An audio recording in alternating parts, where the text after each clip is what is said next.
अशी उदास का? अगं मला नर्सिंगचा कोर्स करायचा आहे, पण पैसे नाहीत. काय करू काही सुचत नाहीये. अगं एवढंच ना, चल माझ्या बरोबर. आता आपल्यासारख्या आर्थिक परिस्थितीने मागासलेल्या तरुण तरुणींना काळजी करण्याचं कारण नाही.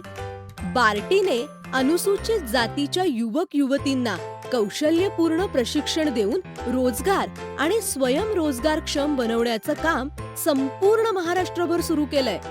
मी देखील या प्रशिक्षणाअंतर्गत बँकिंग आणि फायनान्सचं प्रशिक्षण घेते आहे. हे बघ करुणा, इंटरनेट एक्सप्लोररवर गेलं की ॲड्रेस बारवर बार्टीच्या वेबसाईटचं नाव www.barti.maharashtra.gov.in टाईप करायचं आणि एंटर बटन दाबायचं. त्यानंतर आपल्याला बार्टीची वेबसाईट दिसते. ही बघ, यातलं हे स्किल डेव्हलपमेंटचं ऑप्शन आहे, त्यावर क्लिक करायचं. लगेच आपण या स्किल डेव्हलपमेंटच्या पेजवर येतो.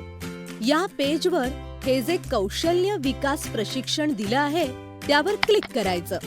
आता आपण ज्या पेजवर आहोत तिथे वेगवेगळ्या लिंक्स दिलेल्या आहेत. त्यातली लिफलेट पार्ट 1 यामध्ये जर गेलीस तर तुला कौशल्य विकास प्रशिक्षणाची योग्य माहिती मिळेल. तुझ्या शंकेचं समाधानही होईल. याच पेजवर पुढे पाहिलंस तर सगळ्या कोर्सेसची माहिती मिळेल. त्यानंतर लिफलेट पार्ट 2 मध्ये आपल्याला इतर माहिती जसं की कोर्सचा विषय, प्रशिक्षणाचं नाव, प्रशिक्षण देणाऱ्या संस्थेचं नाव, ठिकाण, निवासी किंवा अनिवासी सुविधा, शैक्षणिक पात्रता, वय मर्यादा, प्रशिक्षणाचा कालावधी, पगार आणि नोकरीचं ठिकाण इत्यादी मिळते.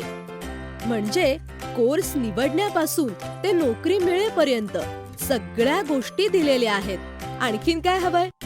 स्किल डेव्हलपमेंटच्या पेजवर जर पाहिलं तर आणखी लिफलेट पार्ट 3 सुद्धा दिसेल. त्यात प्रशिक्षण संस्थांची नावं, संपर्क व्यक्ती, संपर्क क्रमांक, वेबसाईटची नावंही दिलेली आहेत. जर आपल्याला काही विचारायचं असेल तर आपण संपर्क करू शकतो. शेवटी हे सगळं व्यवस्थित वाचून घेतल्यावर आपण आपल्याला हवा तो कोर्स निवडून प्रवेश अर्ज भरू शकतो. तुला नर्सिंगसाठी हेल्थकेअर अंतर्गत अर्ज भरावा लागेल. स्किल डेव्हलपमेंटच्या पेजवर खाली घोषणापत्र दिलेलं आहे. हे घोषणापत्र म्हणजे अर्जाचा नमुना. त्यातही निवासी आणि अनिवासी असे पर्याय आहेत. अर्ज भरण्यासाठी बार्टी वेबसाईटच्या होम पेजवर जावं लागेल. त्यावर नोटीस बोर्ड या पर्यायावर क्लिक केलं की ऑनलाईन रजिस्ट्रेशनची नोटीस दिसते. त्यावर क्लिक करून आपल्याला हव्या त्या प्रशिक्षणाचा तपशील भरून अर्ज करायचा. त्यानंतर आपल्याला एक रजिस्ट्रेशन नंबर मिळतो आणि नंतर प्रशिक्षण संस्थेकडून आपल्याला कळवलं जातं.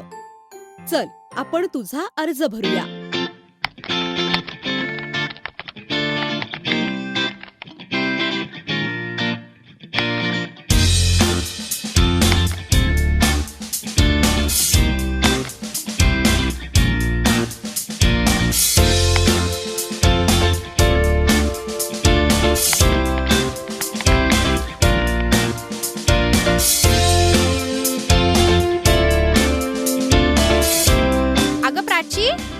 Thank you so much.